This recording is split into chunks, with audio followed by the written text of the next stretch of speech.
Hey traders, welcome to Charts and Coffee. Great to see everyone. Happy Tuesday, everybody. We have a little bit of action here pre-market in the morning because give me one moment here. Trying to log into our essentials room. All right. So we have Harker, who's making some pretty I won't call them dovish comments, but they're definitely comments that are favoring a pause in rates. And I'm just getting into the essentials room. Just bear with me, gang. All right. There we go. Should be all set. All right. So we have comments from Harker this morning that are definitely favoring the notion that we're going to pause with rates.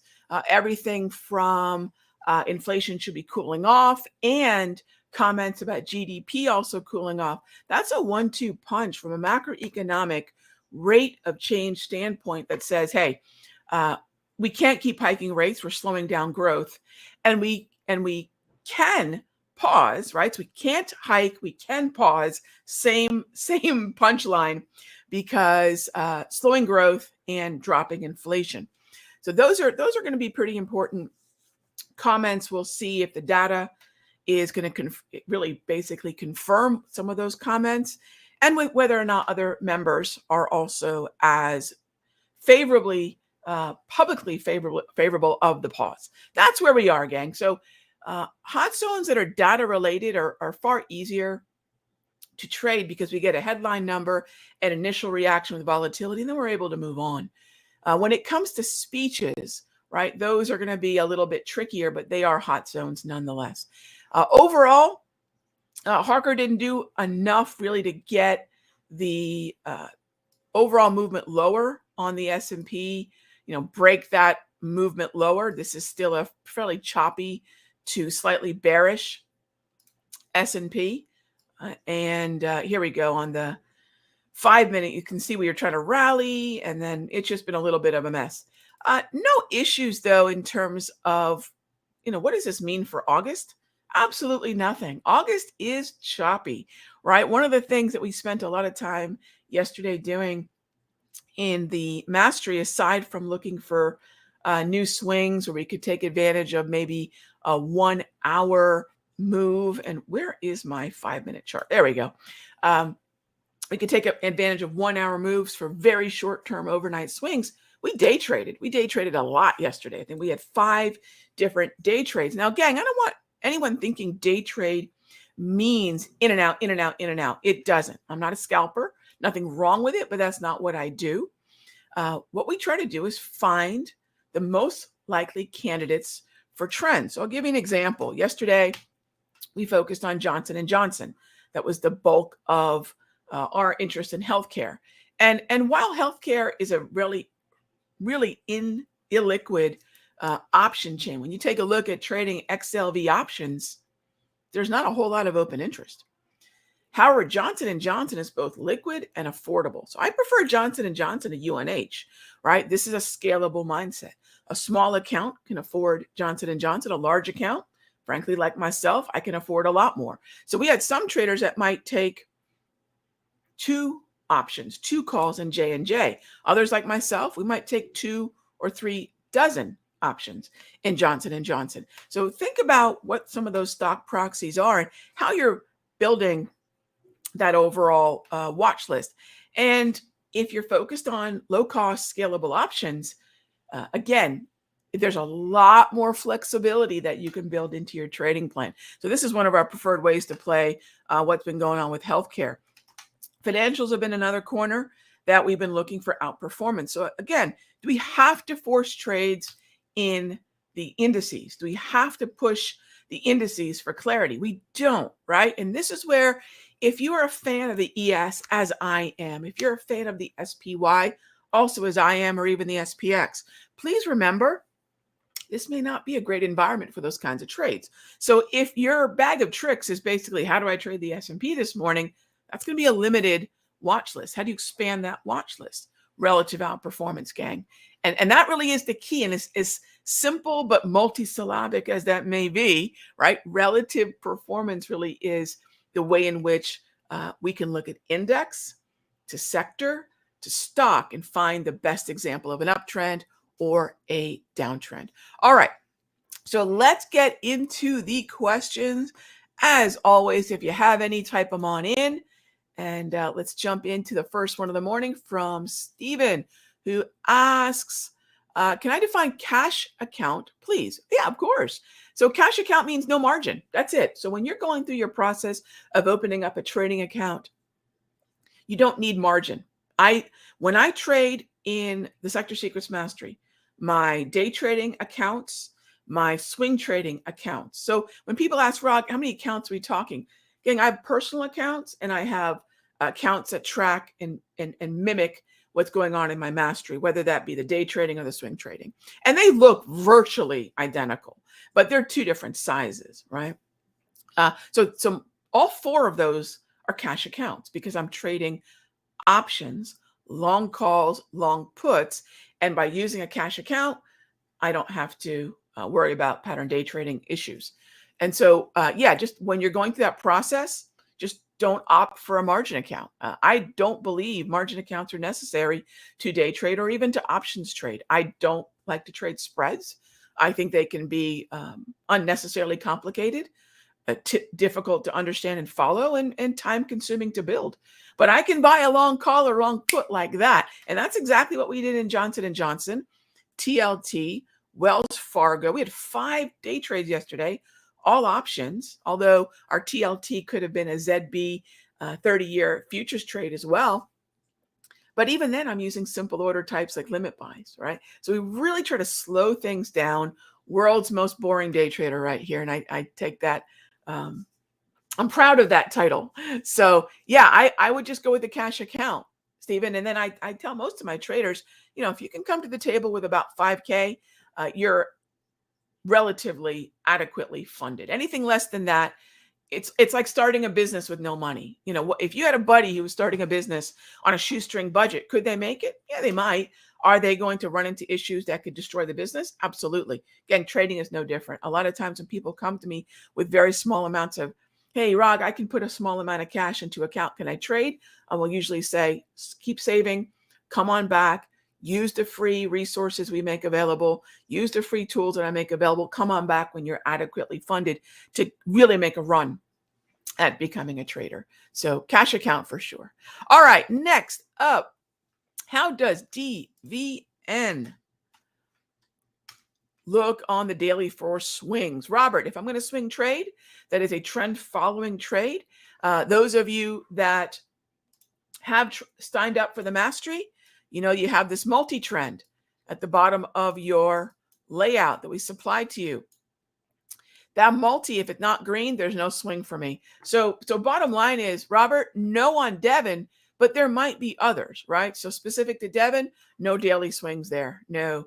And I think it's really important to, again, start with the watch list of high probability trends, not even setups quite yet. What is the highest probability trend? It's an uptrend, gang. It's the most predictable in terms of human nature. And we are traders, not a stock or an index or a commodity. We're traders of human nature and the opinion of that stock, right? And so no on DVN. All right. Okay. Next up, Andres asks, turnaround Tuesday. It's interesting, Andres. So a lot of folks may or may not know there are seasonal patterns when we step back and look at the year. And I talked about those seasonal patterns last Friday. Talked about how August is going to be choppy, how we're going to adapt by shortening the time frame, by shortening the time horizon. And that's exactly what we did yesterday. Let's day trade, let's short-term swing trade. Doesn't mean hyperactive. It just means shorter time frames and less expectation for follow through.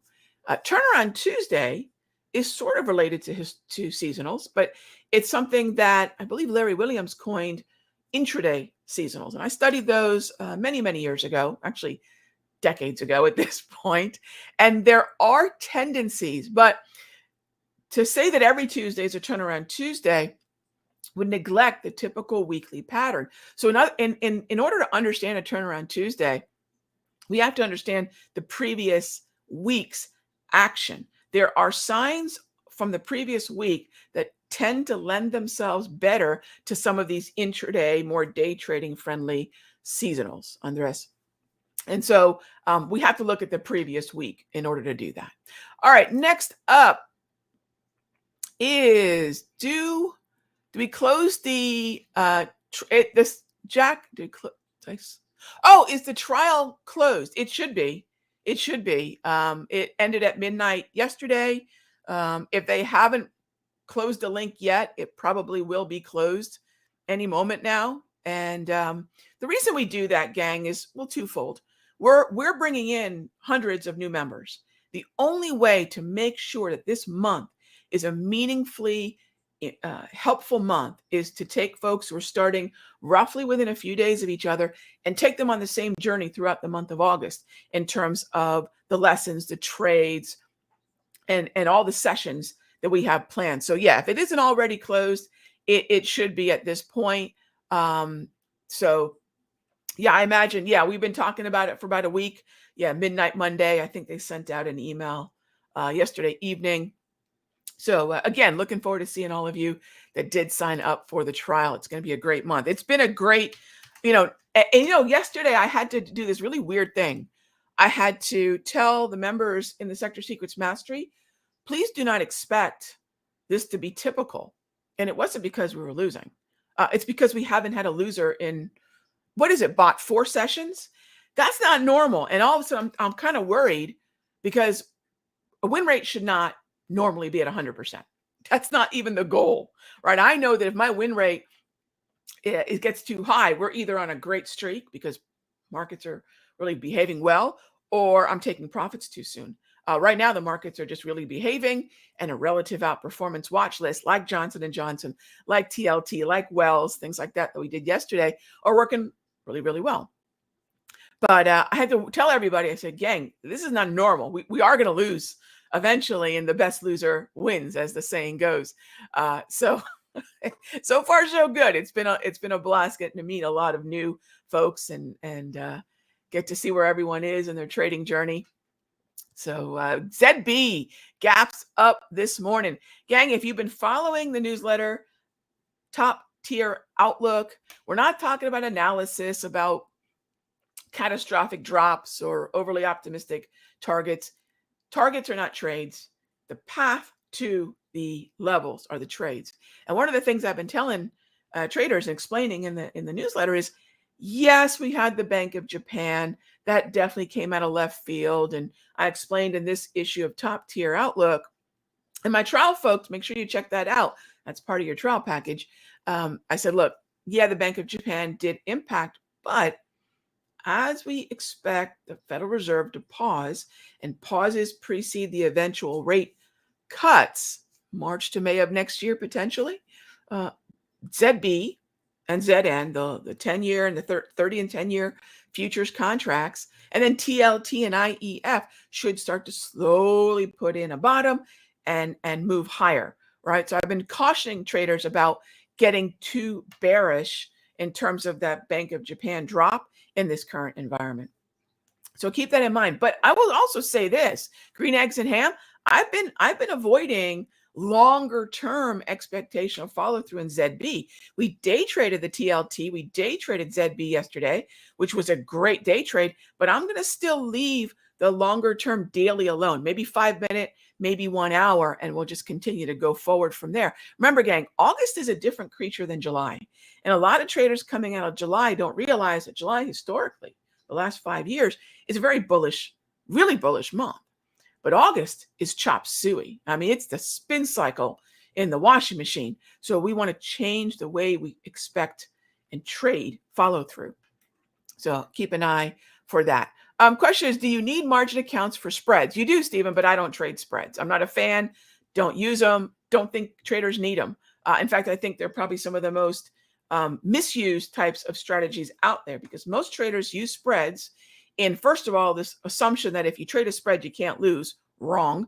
And if you trade a spread, you can make more expensive options affordable. But they were never designed to do that. I think a lot of traders end up overreaching in terms of risk because somehow they feel the spread protects them. It just isn't the case. So again, I'm not a huge fan, but I will say, if you want to eventually go to that level, you can, right? There's nothing wrong with that.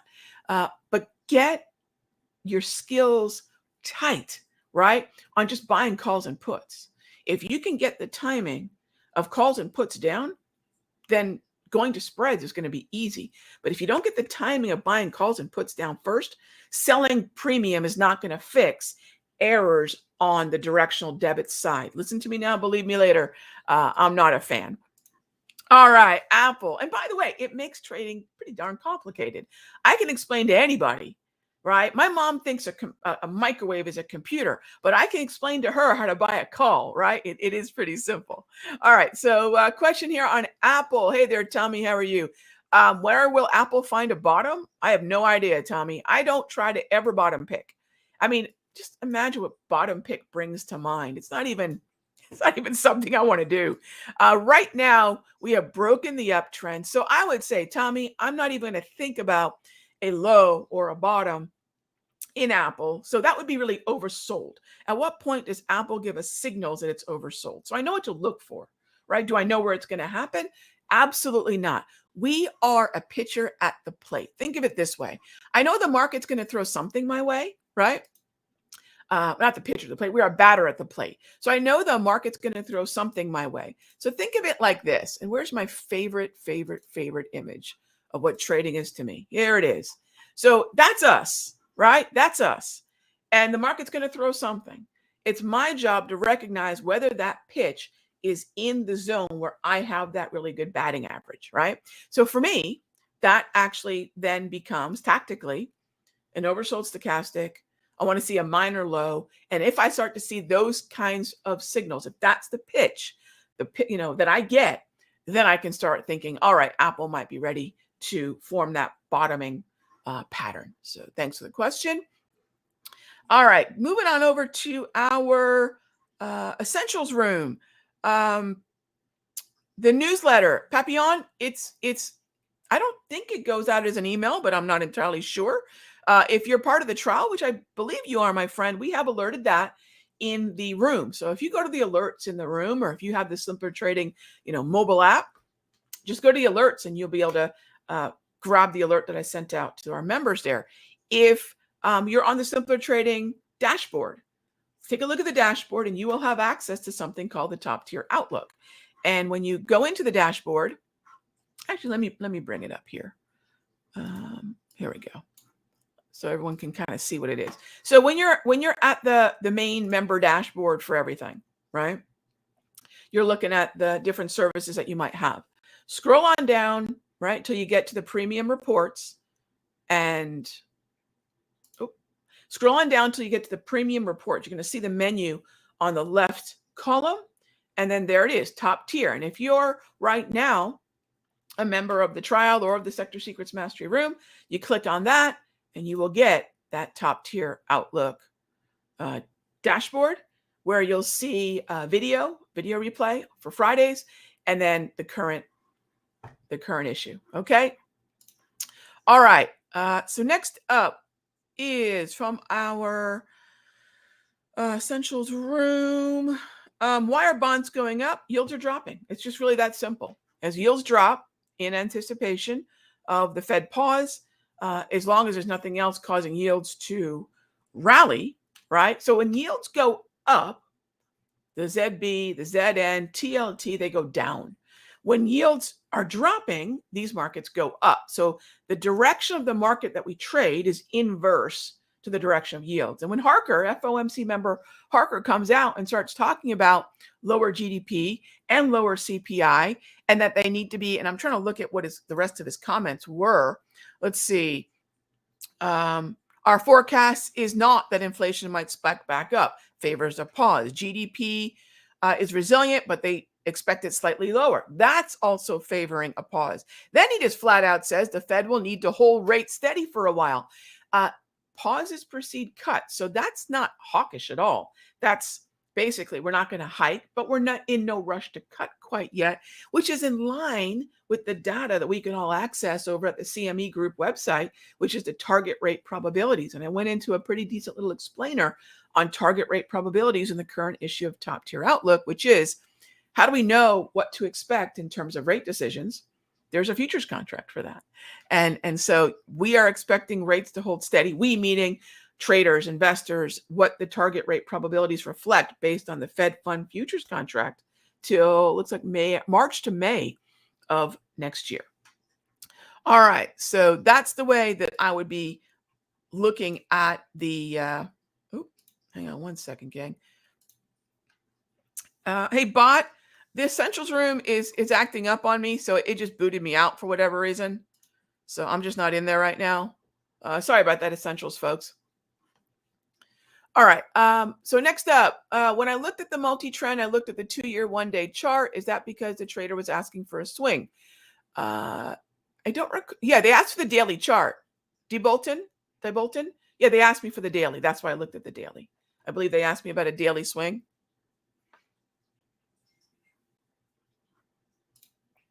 All right. So am I back in the Essentials room?